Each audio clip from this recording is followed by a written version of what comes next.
Hello everyone, আমি Meghali. Welcome to magical Meghali's blog.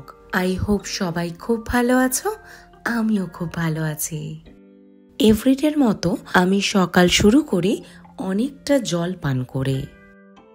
Tuhin গেছিল সালনে and আমার জন্য ডালপুরি এনেছিল। এই ডালপুরিটা শুধু আমাদের কালীবাবু বাজার আর মল্লিক ফটকের মাঝেই পাওয়া যায়, আর কোথাও এরকম স্বাদের ডালপুরি পাওয়া যায় না। ব্রেকফাস্ট করতে করতে একটা মালায়ালাম মুভি দেখছিলাম, হিন্দি ডাবিং। বেশ থ্রিলিং অ্যান্ড মিস্টেরিয়াস ছিল মুভিটা। ব্রেকফাস্টের পরে আমি বসে পড়েছিলাম আমার সব থেকে প্রিয় কাজের একটা ছোট্ট অংশ, মানে গাছের রিপোর্টিং করতে।